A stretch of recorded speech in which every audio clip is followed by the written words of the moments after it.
Two women dining on a restaurant patio attracted the attention of passers-by, but the friends were too engrossed in chatting with each other to pay attention.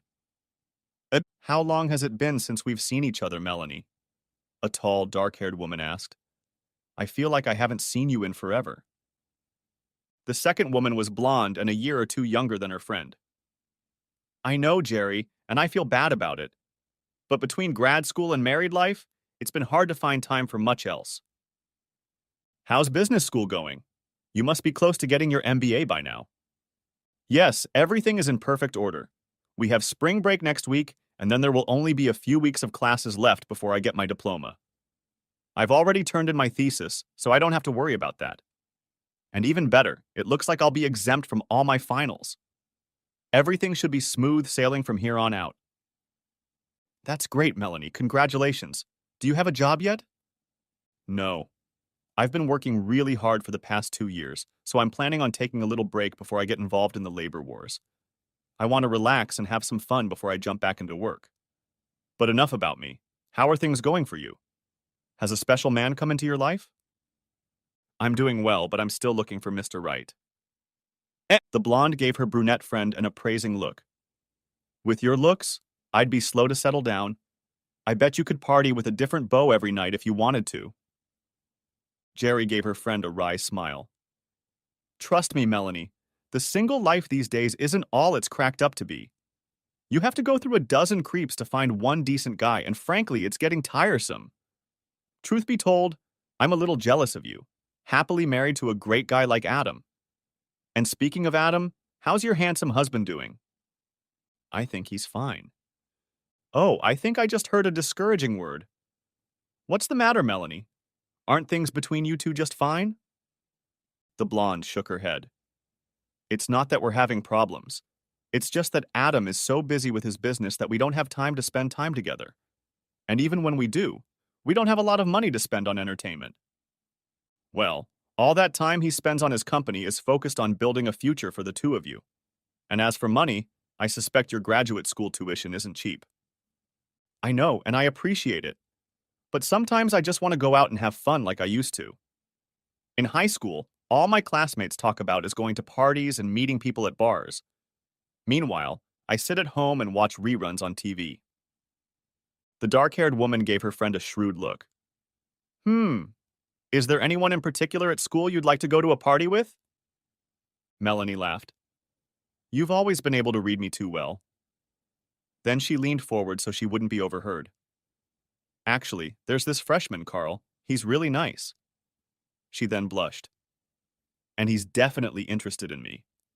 Every time we're together, he goes out of his way to say something really nice about how good I look and how well I'm doing in school. Jerry shook her head. I don't think Adam would be very happy to hear that. It's just harmless flirting.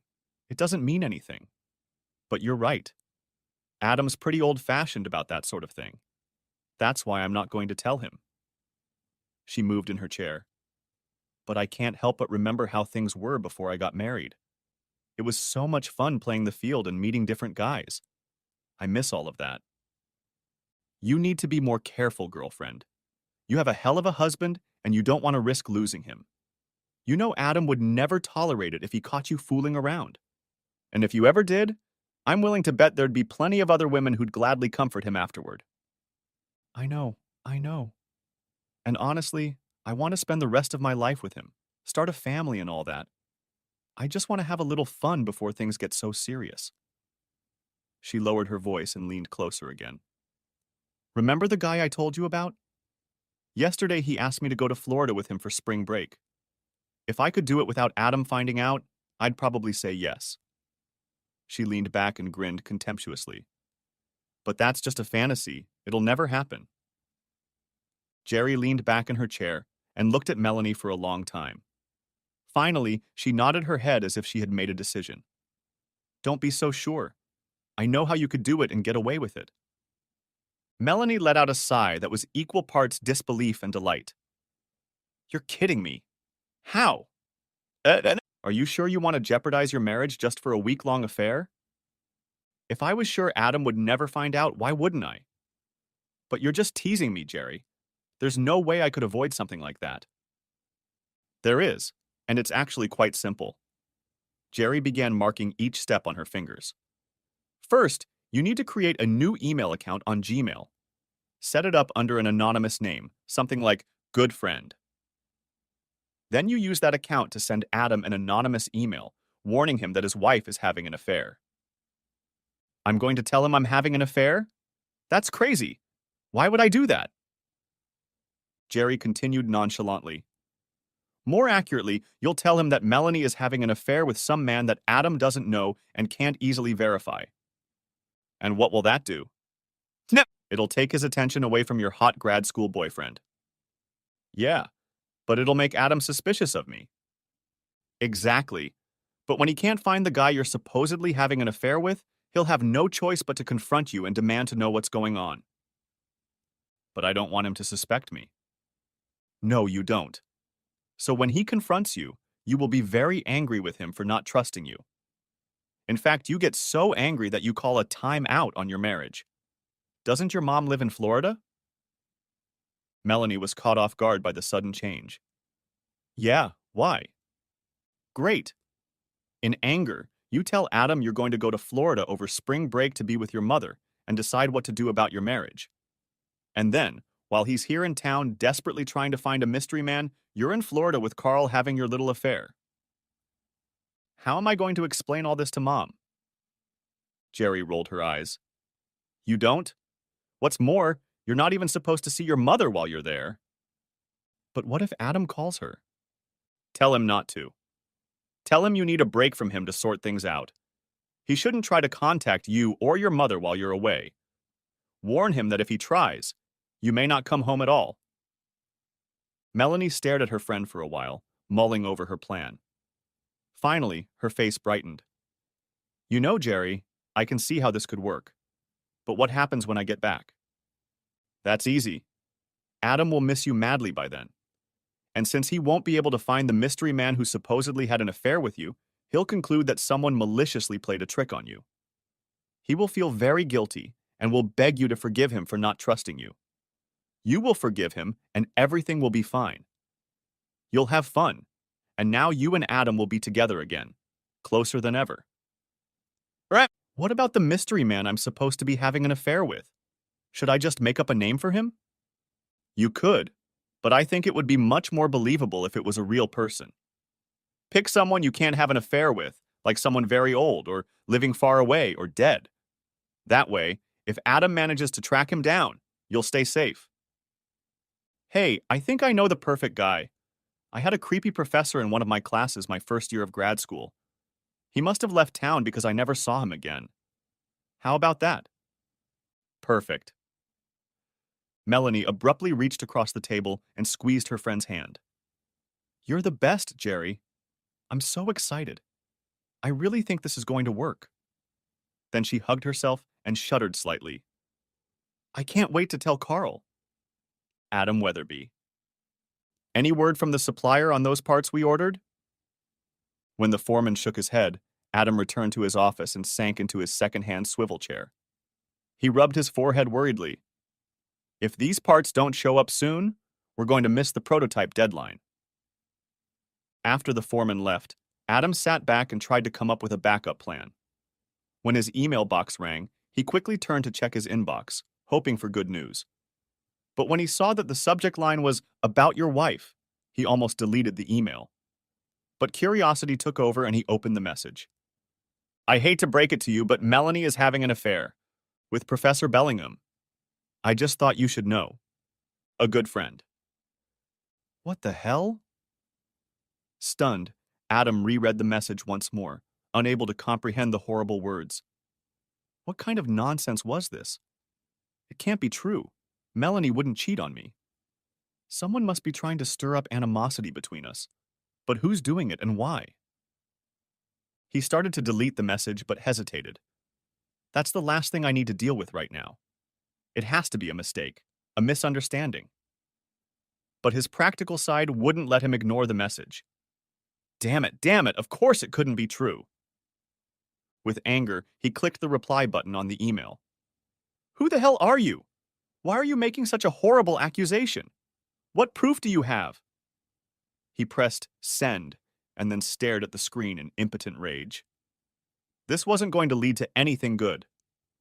There was no telling when this guy would respond, or if he would respond at all. And there's no way to track him down. Maybe we'd better start figuring out who this Bellingham guy was. He opened a browser, went to the university's webpage, and searched for professors in the Graduate School of Business. There was no Professor Bellingham on the staff.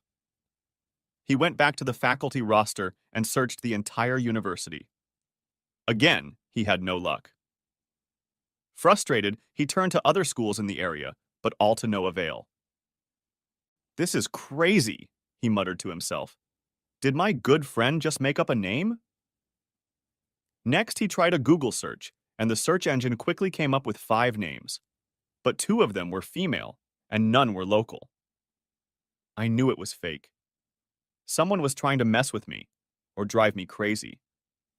But again, he could not bring himself to delete the letter. Now that it had been sent, a seed of doubt began to germinate in his mind. God, what if she's having an affair? I haven't seen any signs, but that doesn't mean anything yet. Besides, I've been so busy at work that I've barely spent any time with her. What if she gets upset about being ignored? I know there have been times when she's wanted to go out and have fun and I've turned her down. But hell, I work almost 70 hours a week trying to run a business. Doesn't she understand that? Doesn't she see that I'm doing all this for us? And to be honest, we really can't afford anything extravagant.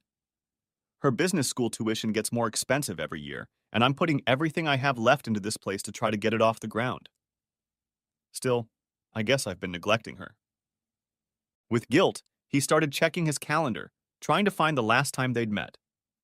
After scrolling through 3 months and finding nothing, he stopped looking. Damn. But even as the guilt grew, he felt a corresponding surge of anger. I may not have given Melanie as much attention as she wanted, but that doesn't give her the right to cheat on me. Besides, we discussed the sacrifices we would have to make when we decided to start the business. She agreed 100% then, so she hardly has a right to complain now. His musings were interrupted by the foreman poking his head through the doorway. "Hey, Adam. Good news. The components we need just showed up." "Thank goodness. All right, let's unpack them and get them to the store as soon as possible." As the foreman disappeared, Adam took a deep breath. Well, at any rate, one crisis averted. He grinned crookedly. I guess that means I can spend more time taking care of my wife. After spending even more time fruitlessly searching the internet, he sat back and tried to think. If Mel is really having an affair, he just has to be with someone at the university. Maybe my good friend got his name mixed up, or maybe the university just didn't put his name on their website. He went back to the university's webpage and found the phone number for the Human Resources Department. When the secretary answered his call, he asked if Professor Bellingham was on the faculty. "What department, please?" "I think it's the Graduate School of Business, but I don't know exactly." There was a pause, and then a voice came on the line again. "I'm sorry, sir, but we don't have a Professor Bellingham in the School of Business." "What about the other schools?" A sigh was heard. "Please wait." This time, the wait was longer. When the woman finally returned to the line, her manners were gone. "Sir, there is no Professor Bellingham at the university." A thought struck him. Maybe he was a staff member a year or 2 ago? I can only confirm the current faculty. Why? It's university policy, sir. Is there anything else I can help you with? No, you've done all you can, he said, trying not to sound too sarcastic. He made another attempt, calling the dean of the business school. He went back and forth with the administrative assistant, but in the end, he didn't learn anything more. By this time, Adam's head was throbbing. I need a good stiff drink, he thought with disgust as he hung up the phone. But the thought gave him an idea, and he picked up the phone once more. Hey, Jerry, it's Adam. Listen, any chance of meeting me after work at Maxie's for a drink? I've got a problem, and I really need your advice. No, I'd rather not talk about it over the phone. Can you do that? Great. I'll meet you there at 6. Before leaving, he checked his email one more time. There were no more messages from good friend. Entering Maxie's, Adam noticed Jerry sitting at a table in a quiet corner. In front of her was a glass of white wine and a mug of his favorite draft beer. He walked over and kissed her cheek. Thanks for the beer and, more importantly, for coming tonight. I really needed to talk to you. When he sat down, she took a sip of wine and then looked at him for a long moment. Okay, Adam, spill it. What's going on? Any problems in your business? Not knowing where to begin, he stared at his mug for a moment, then mumbled, You wouldn't happen to know Professor Bellingham from the university, would you? She shook her head, puzzled. Bellingham? I've never heard of him. Why? He sighed and held out a printout of an email to her. I got this today. She scanned it quickly, gasped, and reread it again. Then she looked at him with sympathetic eyes.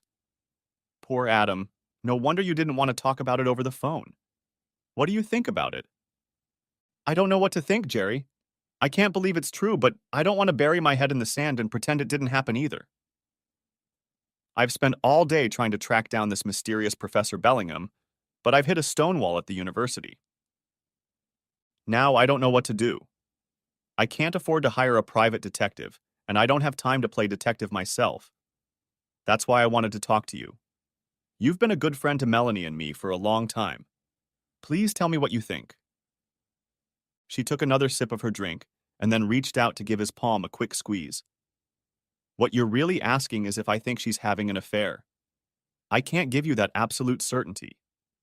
For one thing, I haven't seen or heard anything that would make me think she was unfaithful to you. For another, I haven't seen much of her in the last few months. His face creased in pain, and she hurried to continue. You know as well as I do that there are some people who like to cause trouble, and it could be something like this. Or you may have business enemies who would like you to be distracted by the friction in your marriage.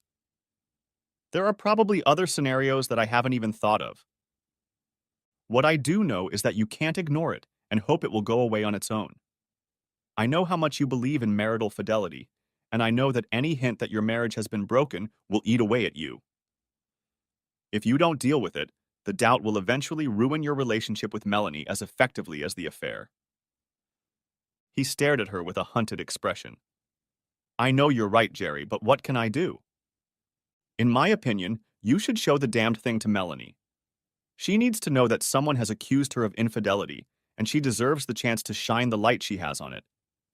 After all, Adam, if someone made such an accusation against you, you'd want to know, wouldn't you? He sat silently for a moment, then nodded his head. You're right. If I don't share this with Melanie, it will affect how I act with her. It will eventually separate us just as surely as if she had actually cheated on me. He stood up and hugged the dark-haired woman. Thank you for helping me think this through, Jerry. I don't know what I would have done without you. You know how much I care about you two, Adam. If I can help you in any way, please let me know. He nodded gratefully and headed for the door while she remained standing still. When he got home, Melanie was waiting for him. Where have you been, Adam? I tried to call, but you didn't answer. He ignored her question. Taking her hand, he led her over to the couch and sat her down beside him. I need to show you something, Mel. Something that's been throwing me off my game. She sat down next to him, her face betraying her nervousness. He held out a printout to her. I received this in an email today. Can you tell me anything about it? She read it quickly. Then, to his surprise, she jumped up and started yelling. Do you think I'm cheating on you? I don't believe that. You got some bullshit accusation from some anonymous friend, and you're ready to accuse me of cheating? No, honey, I didn't accuse you of anything. If you didn't accuse me, then why did you show me these filthy lies? She snatched up the printout, rolled it into a ball, and tossed it at him. You might as well have plunged a knife into my heart. It hurts me so deeply. You trust a man who is too cowardly to even sign his name more than you trust your own wife. She grabbed her purse and headed for the front door. I can't bear to even look at you right now. I'm leaving and I don't know when I'll be back. With those words, she ran out, slamming the door behind her. A moment later, he heard the roar of her car's engine and then the squeal of tires as she pulled out of their driveway. Oh shit, I didn't see that coming. Now I feel even worse than before, he groaned, sinking down onto the couch and wrapping his arms around his head. As he sat there, Adam's first thoughts were defensive.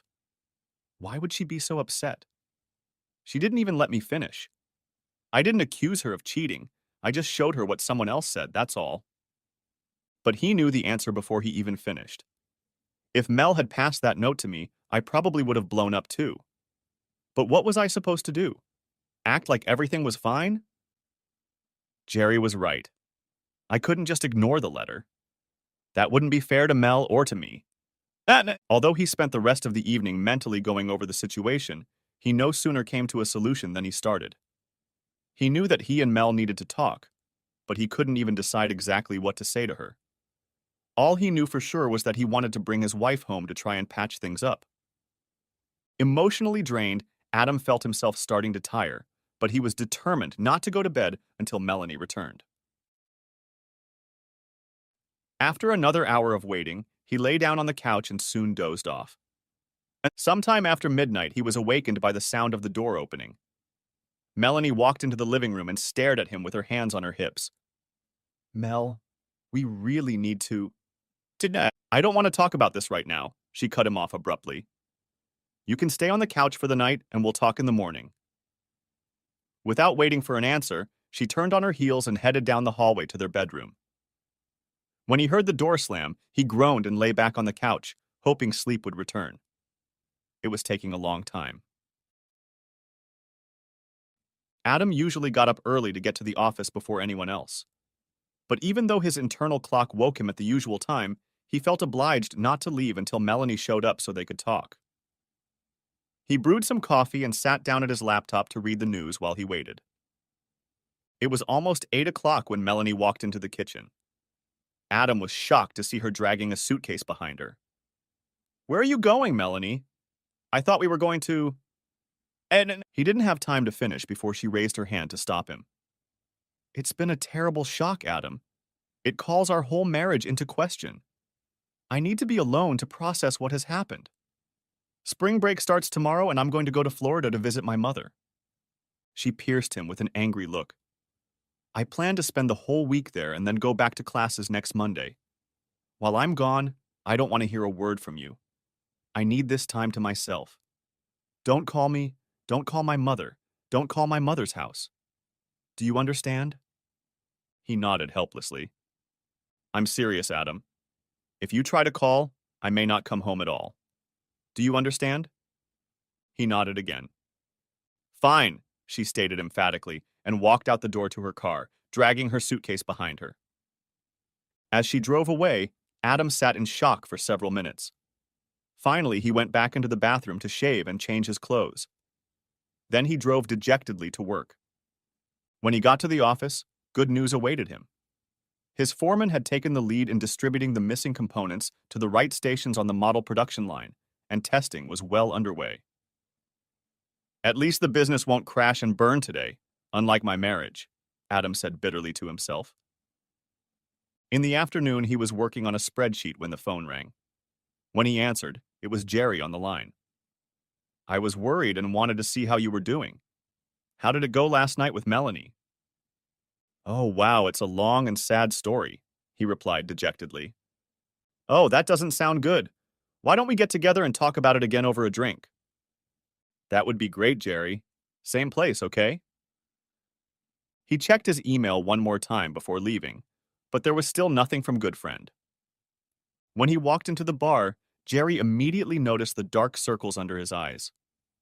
Poor Adam. Looks like you didn't get much sleep last night. Tell me what happened.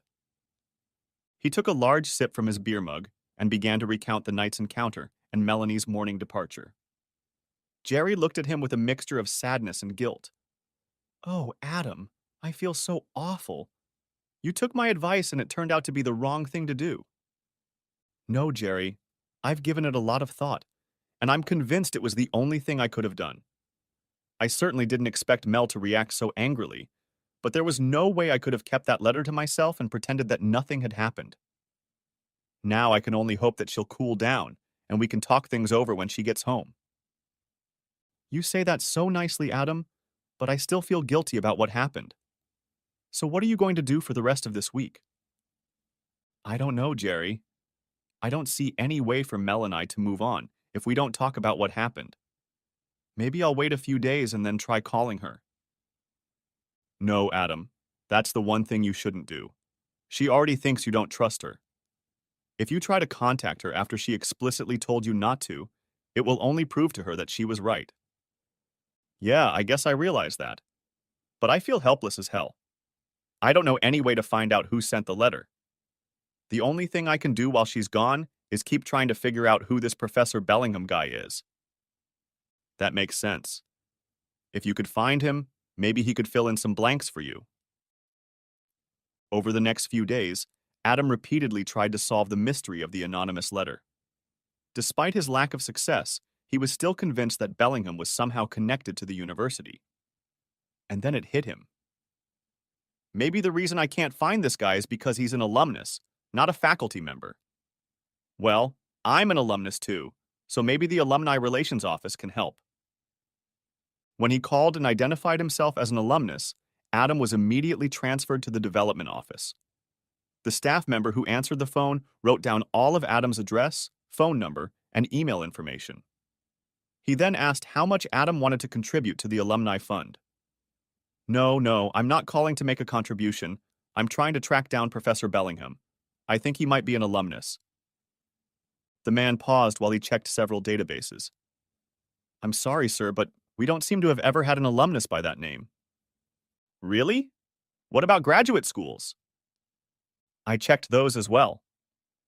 Maybe he's not a graduate. Maybe he went for a year or two and then dropped out or transferred. The guy seemed to lose interest. I'm afraid I can't help you. We only have alumni in our database. Is there anything else I can do for you? After Adam declined, he hung up and cursed in frustration. Damn it. All I'd accomplished was getting called for the next alumni fundraising campaign. After making no progress on the phone or on the line, he carved out an hour of free time the next day to visit the Graduate School of Business. When he got there, it was nearly empty. It's spring break, dumbass. Adam cursed to himself. But there were a few people there, and he pestered from one office to another, asking for information about Professor Bellingham. Finally, an assistant dean appeared before him. Sir, I'm sorry, but you're going to have to leave.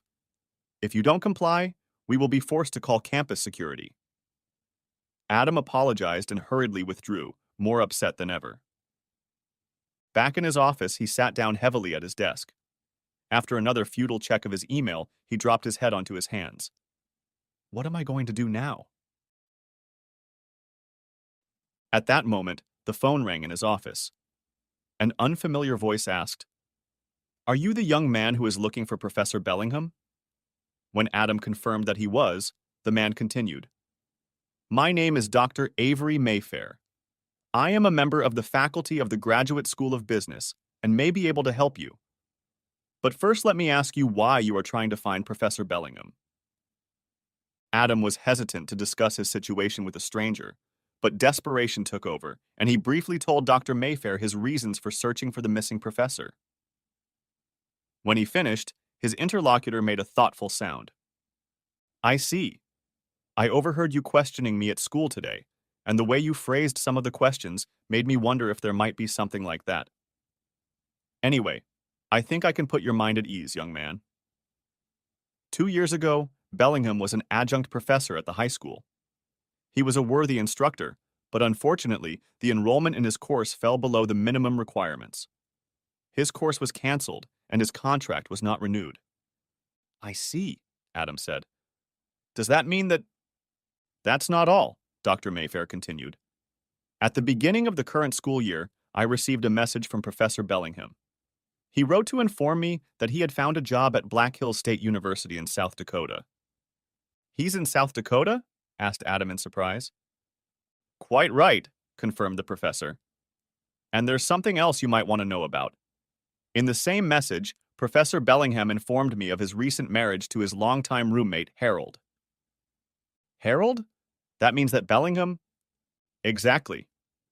Dr. Mayfair, thank you so much for your call. I still don't understand why anyone would want to send me such a treacherous letter, but now I'm sure it was a lie. I was hoping I could reassure you. Sir, may I ask one more question? Why did you decide to call me? Don't get me wrong.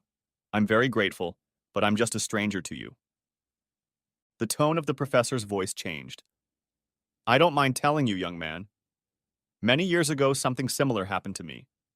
My wife left me to run off with her lover, so I deeply sympathize with anyone who may be facing a similar situation. Fortunately, in this case, the warning you received turned out to be false, so I'm glad I was able to dispel your doubts.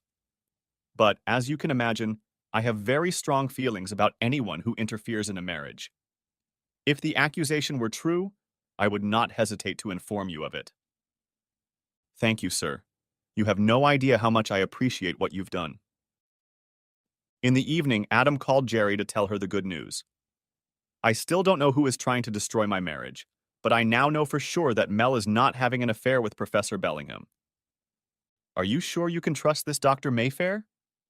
Absolutely. I checked him out after the call and found that he works in the business department. He's an older man, probably in his 60s, and appears to be highly respected. But just to make sure, I also checked Bellingham on the Black Hills website. And sure enough, he was there. That's great, Adam. You must be very relieved. Yes, I am. But now my problem is what to tell Mel when she gets home. That's easy, Adam. From what you told me about your confrontation with her, she never gave you a chance to talk. When she returns, tell her that you never had any doubts about her. Tell her that you had already found out about Bellingham, that you tracked him down as soon as you got the letter. But because she reacted so violently, you didn't get a chance to tell her about it. If you play your cards right, Adam, she'll apologize to you. I don't know, Jerry. It wasn't really like that. He heard the smile in her voice. Come on, Adam. Is it so bad to embellish the truth a little to get what you want? Melanie. On Sunday, before heading back into town, Melanie surprised Jerry with a phone call. Hi, girlfriend. I just wanted to check in with you before coming home to see how Adam is doing. I'm a little nervous about what I'm going to face when I get there. The only thing I know for sure is that you owe me a great debt of gratitude for everything I did for you while you were away with your affair. Through my help and good fortune, you will be able to return to your husband, and your marriage will be in better shape than ever. She then proceeded to recount the past week, ending with what Adam had learned of Bellingham's whereabouts. If you play your cards right, when you get home, Adam will apologize to you. You will apologize to him, and everything in your life will be back to normal. A pause hung on the line. What if I don't want things to go back to normal? I don't understand, Melanie. What are you saying? It's just that last week I had a blast. Carl, the guy I was with, is so much fun. Melanie's voice became a little hoarse. And most importantly, he's a fantastic lover. I haven't had that many orgasms in years. Anyway, I'm not ready for my little adventure to end yet. I want to keep seeing him, at least until the semester is over. Come on, Jerry, you have to help me find a way that will help me. Whoa, Melanie, you've already taken a big risk by going out with this guy for a week. If you try to keep the affair going here in town, you're taking a big risk, girl. Maybe, but you have to admit, your little plan worked perfectly. I bet you'll figure out a way for me to do it again. Come on, Jerry, please. This guy is really hot. I was afraid something like this might happen. There was a long pause. Okay, Jerry said slowly. I can come up with a plan to do what you want. But you have to realize that you'll jeopardize your marriage to Adam. He's a good guy, Melanie. He's hardworking, loyal, and a real family man. Men like him don't come along every day. Are you sure you want to risk it all for a little pleasure between the sheets? Melanie hummed. You got me at, I can come up with a plan. Okay, but don't say I didn't warn you. Now here's what you need to do. Do you still have that email account you created? Of course. You told me to keep it active. Good, because you need to send another email from Good Friend. Only this time you're going to send the message to yourself. to your regular email account. Okay, I guess. What does the new email say? It's exactly the same as the last one, only this time you write that Adam is having an affair with me. What? But that's not true, and Adam knows it. How does that help? It's simple. The first letter accused you of having an affair. Adam found out that you couldn't have been unfaithful with Professor Bellingham, but he may still have doubts about your fidelity. Wait a minute, Jerry. You said that Bellingham's letter would give me freedom in my relationship with Carl. It did. But now that he gets the second letter, he won't have any doubts. He has already proved that you were not having an affair with Bellingham, and he knows for a fact that he is not having an affair with me. Obviously, good friend is an absolute liar, which means Adam no longer has any reason to doubt you, which means you can do whatever you want without raising Adam's suspicions. A silence hung on the line. Then Melanie exclaimed, Jerry, you're a genius. I don't know how you came up with all this, but you just gave me a hall pass that I can use for the rest of the semester. There are 2 more things you need to do, Melanie. First, make sure Adam tells me about the second letter. Okay, but why? Because that way I can reinforce the idea that you are trustworthy and this unknown friend is not. Oh, that's good. He really cares about you, so he'll listen to your advice. What else? After you send the message to yourself, don't forget to log out of your good friend email account. You don't want Adam to accidentally find it. Oh my gosh, no. In fact, you should probably log out of both email accounts when you're not using them. You don't want Adam to find love notes from Carl. I warned Carl never to email me, but that's still good advice. Better to be safe than sorry. Adam. Returning home from work that evening, Adam was dismayed to find Melanie crying. Things had been going so well between them since she had returned from Florida that the sight of her upset took him by surprise. What's wrong, Mel? What's wrong? He asked, rushing over to her. Oh, Adam, it's starting all over again, she said tearfully, holding out a copy of the letter to him. Son of a bitch, he reprimanded, reading the accusatory message.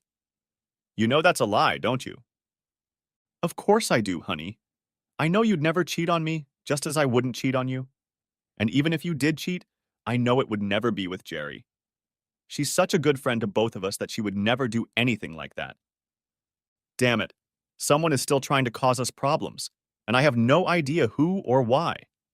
There has to be some way to track these things down. She hesitantly looked up at him. Are you going to tell Jerry about this? Do you think I should? I think you should. Like it or not, she's involved now. It wouldn't be fair to her not to let her know. The next morning when Adam called, Jerry answered in a friendly manner. So how are the 2 lovebirds doing today? Adam's tone was solemn.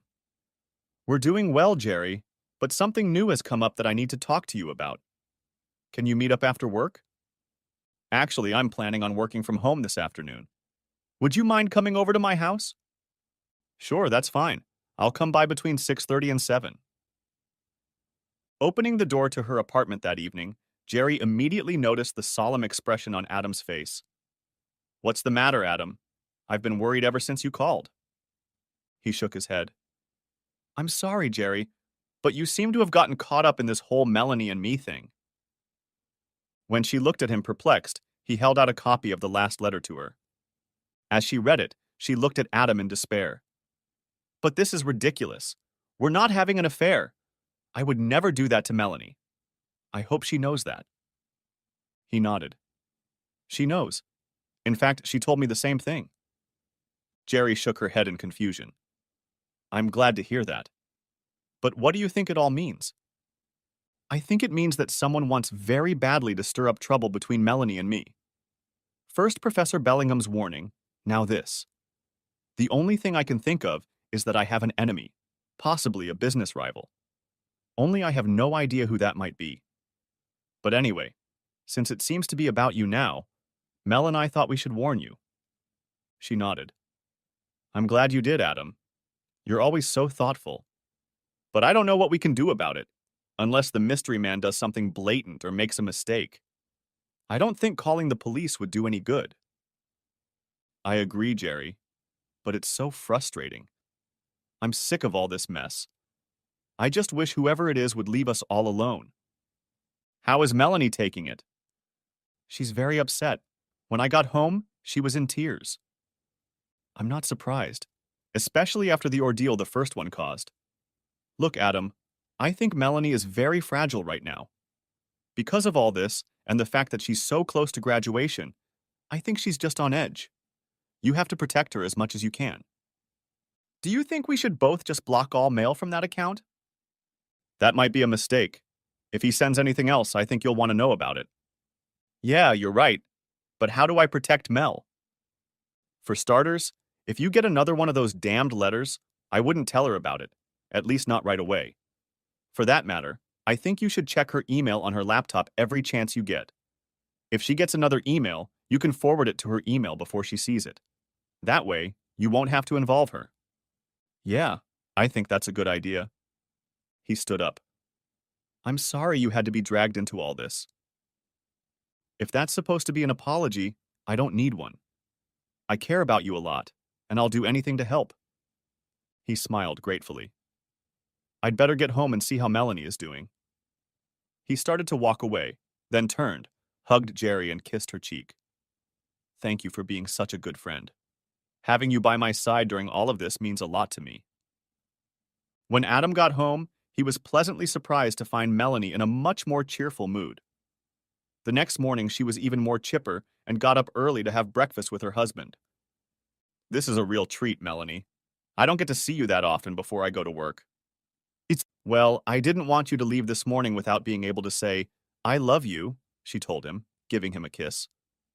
By the way, she added, I wanted to be sure to let you know that I'm going to a lecture on campus tonight. A couple of the girls and I are going to grab a bite to eat after it, so I'll probably be home pretty late. Sure, Mel, that's okay. We have plenty of leftovers in the fridge, so I can grab a snack here. Thanks, sweetie. I'll probably come home after school to drop off my school stuff and change. If I don't see you then, have a good night. Knowing Melanie wouldn't be home, Adam stayed late at the office. There was a change for the better in the business. A large potential client had really liked the samples of the new product, and Adam hoped they would place a trial order. At least something was becoming clearer. Now I just have to figure out who's playing mail games with me and Mel. He was still thinking about the mysterious good friend when he entered the house. Heading into the bedroom, he noticed Melanie's laptop standing on the table. Apparently, she didn't need it for the lecture. And then he remembered Jerry's offer. He wondered if she had logged into her email yet. If so, he'd have to see if she'd gotten anything new from the creep. The laptop came to life as he opened the case. The email page wasn't open, so he clicked on the Gmail link to see if she was logged in. A window opened, prompting him to select an account.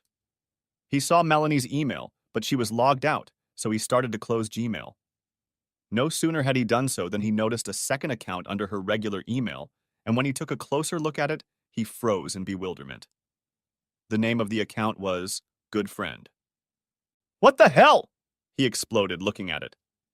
He tried to open it, but Google demanded, enter password. Not knowing the password, he closed the tab and then slumped in his chair, trying to make sense of what he saw. How could she have an email account with that name? I know Gmail doesn't allow two users to have the same name, but that would mean that Melanie was the one sending those other emails. Why would she do that? Why would she send me an anonymous email accusing her of having an affair? The answer came to him only a moment later. It must have been a diversion. She wanted me to chase after some gay professor in South Dakota because she was having an affair with someone else. Then another thought hit him like a punch to the gut. Her trip to Florida. When I showed her the letter, she pretended to be very upset with me. She said she was going to visit her mom, that she needed to be away from me.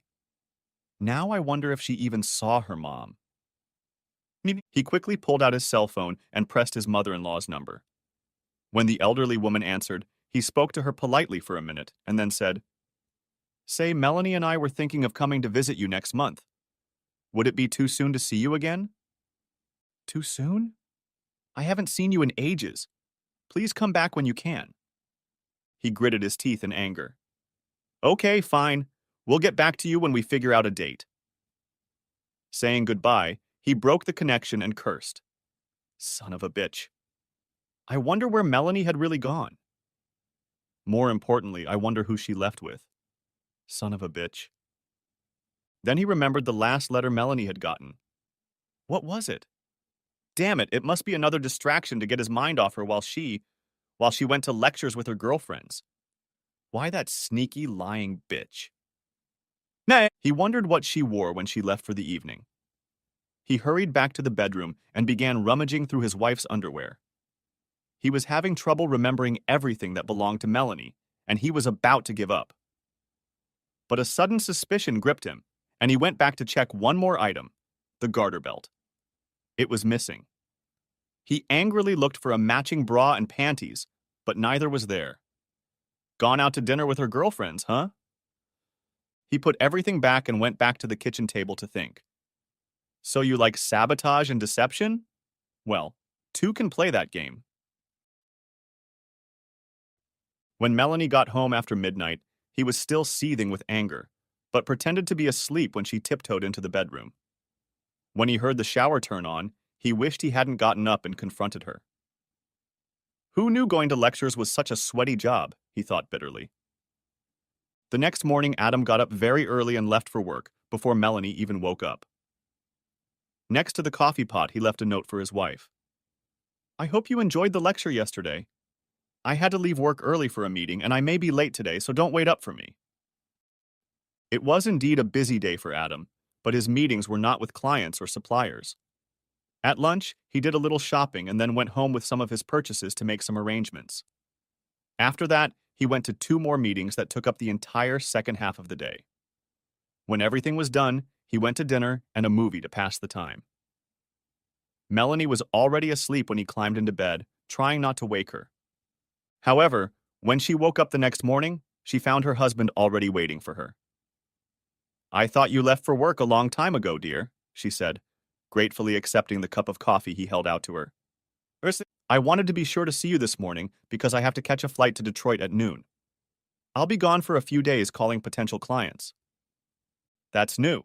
You don't get to travel that often. So when do you think you'll be back? Not until Friday night at the earliest. And if all goes well, I might not leave there until Saturday morning. Will you be okay here while I'm gone? She gave him a bright smile. Don't worry about me. I'm sure I can find something to do while you're gone. Good. Just try to stay away from our good friend while I'm gone. Her face darkened. That's not funny, Adam. I'm sorry. You're right. It's not funny. Then he waved her off, picked up his suitcase, and headed for the car. As he pulled out of the driveway, he frowned. She didn't even notice that I didn't say, I love you. I bet she's already making plans to get back together with her lover. Now I just need a little distraction to make sure her meeting takes place here at home. Instead of driving to the airport, Adam left the office on his lunch break and drove to the university. Parking near the campus, he walked briskly toward the Graduate School of Business. He had shed his usual sports jacket and slacks. He was now dressed in jeans and a sweatshirt. A cheap backpack was slung over his shoulder. Without raising his head, he headed into the reading room of the School of Business library. The few students paid no attention to him as he nonchalantly walked behind a rack of periodicals. Once out of sight, he pulled out a string of the largest firecrackers he could buy, lit the extra-long wick attached to them, and tossed them into a metal recycling bin. He then walked carelessly to the nearest door, propped it open with his backpack, and walked out. Once outside, he pulled out the cell phone he had purchased the day before and called campus security. Come quickly, there's a shooting at the School of Business, he shouted excitedly when his call was answered. I think there might be more than one. They're still shooting. Then he picked up the phone toward the library, and a few seconds later, a series of fireworks erupted. He cut the connection and hurried across campus to his car as sirens wailed and people started scattering in all directions. An hour later, he saw his wife's car pull up to his driveway. Then a second car pulled up behind her, and a male figure emerged from it. In moments of danger, there's no place like home, Adam muttered with an unhappy chuckle. He then got into his car and drove to the motel where he had booked a room. Late that night, he drove around his neighborhood one more time to make sure the other car was still in his driveway. He then returned to his room and tried to sleep. When the couple left the house the next morning, they were surprised to find Adam leaning against the stranger's car door. "Oh my God, Carl, that's my husband!" Melanie gasped as she recognized him. "I thought you were in Detroit," she whispered, and immediately faltered when she realized how that sounded. "Honey, things aren't what they seem. Carl just stopped by to—" "Just stop, Melanie. Every time you open your mouth, all you do is lie. I don't want to hear it anymore." He made a grimace and gestured at the two of them. "That's exactly what it looks like. I know you both spent the night here, and I have a tape of everything you said and did together. So stop talking and listen." He grabbed the manila envelope tucked under his arm and held it out to her. "I'm suing you for divorce on grounds of adultery. Inside, you will find the name and number of my attorney. Find your own attorney and have him contact mine. But don't try to contact me, because after what you've done, I have no intention of seeing or talking to you again." "No, dear, don't say that. It was just a mistake. A one-time mistake. We can work things out, I promise." "I said stop lying," he growled. "It's not a one-time thing. You've been having fun with him for weeks. And it certainly wasn't a mistake. You planned it all out ahead of time. I know you're the one who sent that email to create a distraction and spend spring break together wherever you go. And by the way, your mom wants to know why you haven't visited her lately. I guess you've been so engrossed in that piece of shit," he gestured at the sullen man, "that you haven't even stopped by to see her." He paused to turn his attention to Melanie's lover. "Oh yeah, that reminds me." Adam quickly pulled out his cell phone and snapped a few pictures of the frightened man. When he realized what was going on, the man growled, clenched his fists, and stepped towards Adam in a threatening manner. Adam immediately reached into his jacket pocket and extended his arm far enough to reveal the butt of an automatic rifle. He said calmly. "I wouldn't do that if I were you. I have no intention of ruining my life by killing you, but I would be glad if you would give me the opportunity to shoot you in self-defense." "Whoa, whoa!" The man put his hands up and took a step back. Adam turned to Melanie with a chuckle. "Sounds like your boyfriend is a lover, not a fighter." Then his voice turned cold and cruel. "Take what you need from the house and then get out, Mel. Don't be here when I get back. I wasn't kidding when I said I didn't want to see you again." "Adam, please," she pleaded. "I never meant for things to turn out this way."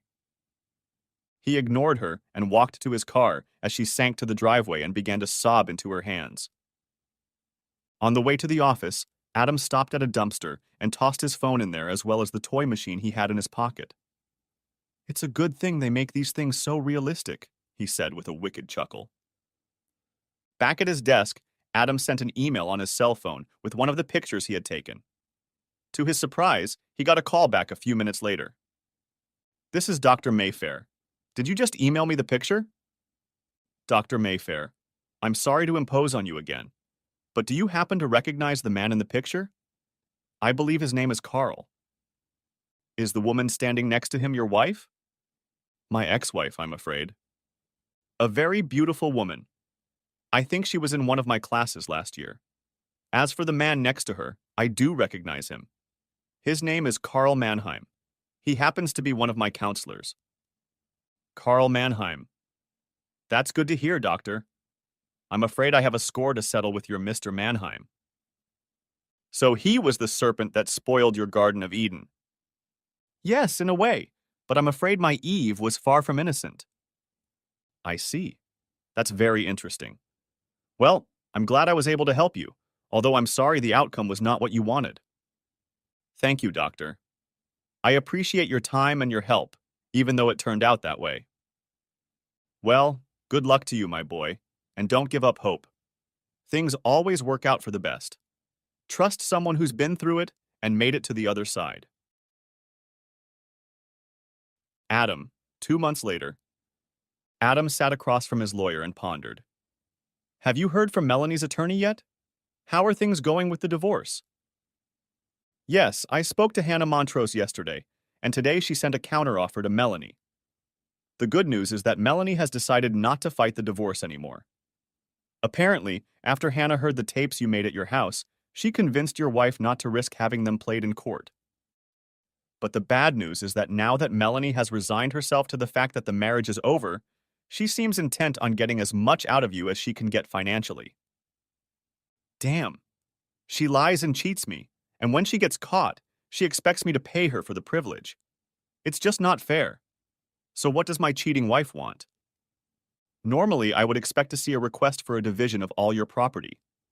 But in this case, there's not much to divide. You rent out the house, you have no retirement plan, and very little savings. The only asset you have is a stake in your business, which is operating at a loss. Apparently, she expects it to go bust, so she's only asking the court for alimony.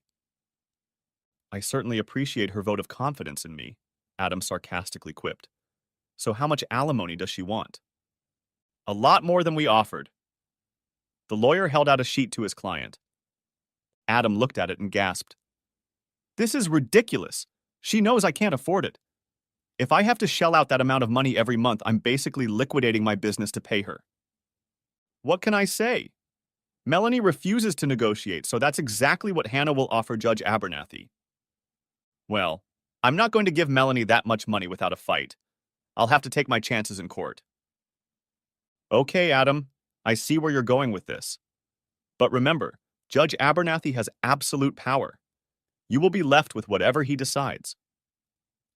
Almost exactly a month later, Adam sat in the courtroom and waited anxiously. After both attorneys had presented their arguments, Judge Abernathy called a recess. How do you think it's going? Whispered Adam to his attorney. I have no idea. The case could go either way, or the judge could make some sort of compromise decision. A few seconds later, they were ordered to stand as Judge Abernathy returned to the courtroom. When they were seated again, the judge called for opposing counsel to approach the bench. I assume your clients have not changed their position on the financial settlement? Both attorneys exchanged glances. No, Your Honor. Very well. Before ruling, I'd like to ask Mrs. Weatherby a few questions. Hannah Montrose looked startled, but then smiled and gestured for Melanie to step forward. Everything will be fine, she whispered to her client. Just remember to address him as Your Honor. Adam's attorney took his seat and leaned toward Adam. It's usually not a good sign when the judge wants to hear more from the other side. Adam watched with regret as his soon-to-be ex-wife made her appearance in court. The suit she was wearing was a conservative cut, but fitted enough to favorably accentuate her figure. He noticed the judge watching Melanie and shook his head. I think we're done for, he whispered to his attorney. The judge looked over the papers in front of him and then turned to face the woman sitting in the witness box. Now, Mrs. Weatherby, it appears that the only issue separating the two of you is the amount of alimony to be awarded. Your proposal calls for an amount considerably higher than what your husband has offered. Quite correct, Your Honor. And what is your justification for the amount you are proposing? We are asking for a higher amount in recognition of my years of marriage and the fact that I will have to start my life virtually from scratch, Your Honor. I see. However, Mr. Weatherby claims that his only source of income is the company he founded, which is still operating at a loss. What makes you think Mr. Weatherby can afford the financial support you've offered? Your Honor, we contend that Adam was intentionally reducing his true income by siphoning funds into his business. He could easily pay the alimony I am requesting by simply modestly adjusting his current level of investments. The audited financial statement shows a negative cash flow. Your Honor, Adam's accountants can manipulate the numbers to show any result they want.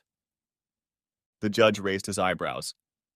Are you saying the financial statements are fraudulent? Melanie's attorney turned pale and shook her head emphatically. Melanie noticed this and quickly pulled herself together. No, Your Honor, not at all. It's just that income can be deferred and investments can be accelerated and still stay within generally accepted accounting principles. He's investing too much in his company, that's all. Adam felt his blood pressure rising. He leaned toward her and whispered angrily, What a bitch. She knows it's not true. She's just trying to pressure me to get what she wants regardless of the consequences. Meanwhile, Judge Abernathy was reviewing the case summary lying in front of him. So far, we've focused on your husband's investment in his business, Mrs. Weatherby. From what I can see, it appears that Mr. Weatherby has also invested heavily in you, or at least in your education. If you're referring to my MBA, Your Honor, it's true that Adam paid for my education, but I was the one who did the hard work in all the courses, took all the tests, and wrote my thesis. I've worked day and night for the last 2 years, including last summer. And you just graduated, is that correct? Yes, sir. I graduated with honors, she said proudly. He nodded. Very good, Mrs. Weatherby, that's all. You may sit down. When Melanie was again seated next to her attorney, Judge Abernathy raised his glasses and considered both sides for a while. Having heard all the evidence, I award Mrs. Weatherby the full amount of financial support she has requested. Adam shuddered, and Melanie leaned over and hugged her attorney, but the judge wasn't finished yet. This financial settlement amounts to a monthly sum that will allow Mrs. Weatherby to live quite comfortably without working for the foreseeable future. However, she has just completed a college degree that should prepare her for a high-paying position in business. To give her extra motivation to use her expensive education, I am awarding Mrs. Weatherby only 6 months of alimony. 6 months? You can't do that, shrieked Melanie. I can, and I already have, replied the judge. Then he banged his gavel on the wooden block. Next case. Edit. The lawyer hurriedly pulled Melanie away from the bench, though she was still trying to appeal the decision. Only the appearance of the big bailiff convinced the unhappy young woman to stop her actions. I only have to pay child support for 6 months? I can live with that, Adam said to his attorney as they stood up and started to leave the courtroom. How about that? Replied Adam's attorney cheerfully. I thought we lost when the judge picked her number, but I guess he wasn't too impressed with the way she tried to milk the blood out of you. Still, not many husbands do so well in divorce court. I wonder what made him take you so lightly. You don't think the fact that she didn't contest the adultery charge was a factor, do you? He shouldn't have taken that into account in determining financial compensation. Adam glanced around once more to watch Melanie continue to argue with her attorney, and grinned. Whatever it is, I'm happy with the way things turned out. At that moment, he was grabbed by the arm, and Adam turned around to see an older man he had never met before, but who seemed vaguely familiar. I wanted to introduce myself, the gray-haired man explained. I'm Professor Mayfair. Adam grabbed his hand and shook it firmly. Professor, it's an unexpected pleasure to meet you in person, sir. Thank you again for your assistance. What brings you to court today? The elderly man smiled. After our chat, I became interested in your case and decided to stop by to see how things turned out. Then his smile grew wider. It also gave me the opportunity to have a word with an old friend of mine, Judge Abernathy. He shook Adam's hand once more. I'm glad things worked out well for you. If I can ever help again, I'd be happy to do so. He winked. We divorced husbands have to stick together. As the professor walked away, Adam looked up to follow him. I wonder, he muttered, then shook his head. Out of the corner of his eye, he thought he spotted Jerry in the crowd of onlookers, but when he turned to look, she wasn't there. Melanie, 30 months later.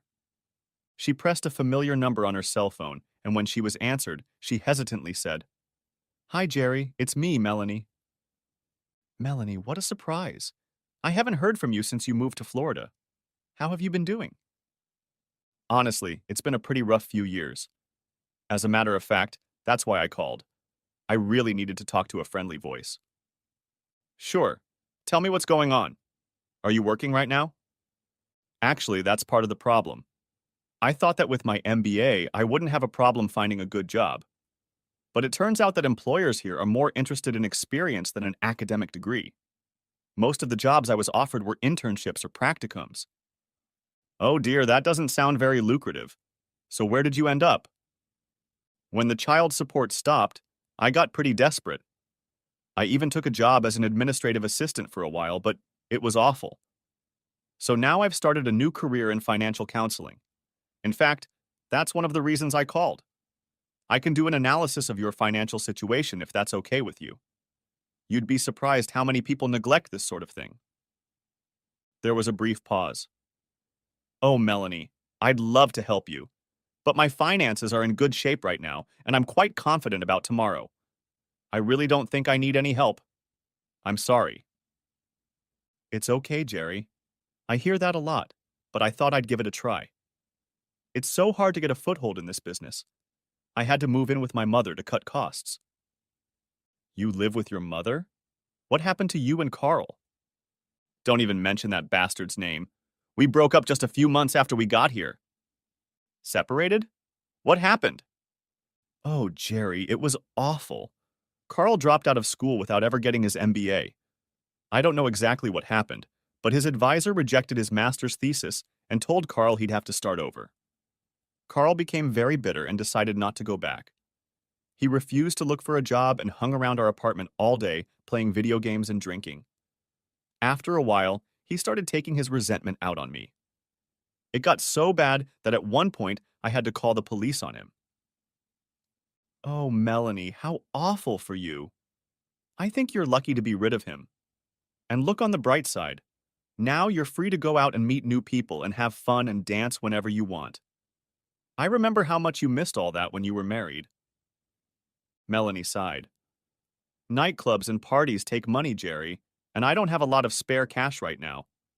And to tell you the truth, when I do go out, it's not nearly as glamorous and exciting as I used to think it was.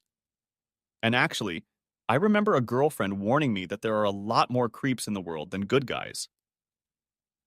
She paused, but when Jerry didn't say anything, Melanie decided to change the subject. What about you, Jerry? How are you doing? Are you seeing anyone special these days? Actually, my situation has changed quite a bit, Mel. What's more, I'm getting married next month. Married? That's amazing. And who's the lucky guy? Do I know him? Yes, actually, you do, actually.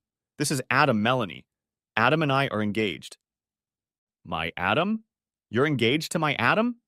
You can't do that. I'm afraid I already have. We'll have a small civil ceremony in the backyard of our new home, and then we'll fly to Paris for our honeymoon. New house? A honeymoon in Paris? Adam can't afford all that. Not only has my situation changed dramatically, but Adam's has as well. The same month you moved to Florida, he got that big order he'd been working on for so long. After that, his business really took off. Apparently, his new product is just what the automotive industry needs. And that's not all. Earlier this year, Adam received an offer from a major manufacturer to buy his business for a fortune. He accepted, and the deal will be finalized next week. So, as you can see, you don't have to worry about our financial future. Melanie could only stammer, but Jerry didn't relent, and now her tone had changed. You know, all of this could have been yours, Melanie, but you weren't content with what you had. I warned you from the beginning that you were risking everything by having your little affair. I also warned you that there would be women who would gladly pick up the pieces if your marriage fell apart. But you were the one who encouraged me. You were the one who figured out how I could. Suddenly, Melanie's voice rose with shock. Oh my God, Jerry, it was you. You planned the whole thing, right from the beginning. All I did was tell you about a harmless little fantasy. You manipulated me into acting on it. You tricked me into believing I could get away with having an affair. Really, Melanie, you're exaggerating. I didn't force you to do anything you didn't want to do. All I did was give you enough rope to hang yourself. I can't believe it. I bet it was you who told Adam about Carl. You're smarter than that, Melanie. Think about it. If I told Adam, he'd wonder how I knew. That wouldn't have been very smart of me, would it? On the other hand, I told you not to delete your secret Gmail account and advised Adam to check his email. I use Gmail all the time, so I was sure he'd see it there. So no, Melanie, I didn't tell Adam about your lover. All I did was arrange the dominoes so they fell where I wanted them to. I can't believe this. I trusted you, Jerry. I thought you were my friend. Jerry laughed. You know what they say? All's fair in love and war. You're not getting away with this, bitch. I'll make sure Adam finds out what you've done. What a schemer you really are. He'll definitely call off the wedding once he finds out the truth. I'm sorry, Melanie, but I'm afraid I must cut our conversation short. Adam and I have plans for this evening, and I want to look especially good for him. And don't you dare call back. I'll block your number as soon as I hang up. You sneaky, sneaky bitch. Adam, 30 months and 1 day later. Jerry greeted her husband-to-be with a kiss when he returned from work. Adam kissed her back and then pulled a piece of paper out of his jacket. You won't believe who sent me a letter today. Melanie. Really? Said Jerry carelessly. I'd almost forgotten about her. What does she want? Adam looked at his fiancée, CE, expressionlessly. Actually, she wrote to warn me about you. She says you planned everything that happened just to keep Mel and me apart. That's pretty wild. Can I see it? Asked Jerry. He held out a printout to her. She scanned it quickly and then handed it back to him with a smile. Poor Melanie. She could have followed through with her little jealous fantasy if she'd done one more thing. He looked at her curiously. She winked at him. She should have signed it good friend. It took him a few minutes to stop laughing. The end. Thanks for watching. I hope you enjoyed it. So subscribe to my channel and watch the next video.